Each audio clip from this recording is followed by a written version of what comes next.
ఏయ్ మన కథ విజయం వస్తారా? ఇతనేంట్రా ఇక్కడ? కొంపదీసి మనల్ని చూసాడా ఏంటి?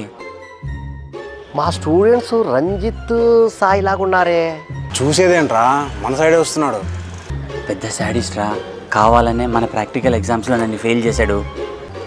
ఇప్పుడు ఈయనొచ్చి ఎరా రంజిత్, సరిగ్గా చదవలేదు కదా, లైఫ్లో సెటిల్ కాలేదు కదా, ఇంకా పనికి మాలిన వాని మాదిరి తిరుగుతున్నావు అన్నాడు అనుకో, నా చేతుల్లో అయిపోయాడు రా. నమస్తే సార్. నమస్తే. కానీ బాగున్నారా ఇంకా అలాగే ఉన్నారా? ఏరా కసాయి, ఓ సారీ ఏ సాయి, నువ్వేం చేస్తున్నారా ఇప్పుడు? సార్ నేను BCD డాన్స్ మాస్టర్గా పనిచేస్తున్నాను సార్. అనుకున్నా. తమరేం చేస్తున్నారు బాబు? ఉద్యోగం సద్యోగం ఏమైనా ఉందా, లేక ఇంకా గాలి తిరుగుల్లోనే ఉన్నావా?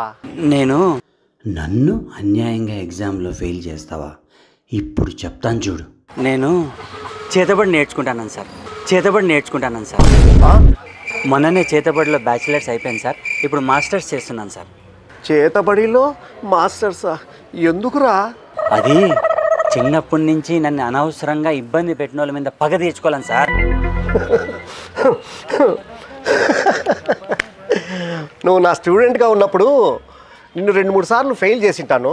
అదేమి మనసులో పెట్టుకోదు. సార్ ఒక నిమిషం, ఇది తీసుకోండి సార్. ఏంటిరా ఇది? గురుదక్షిణ సార్.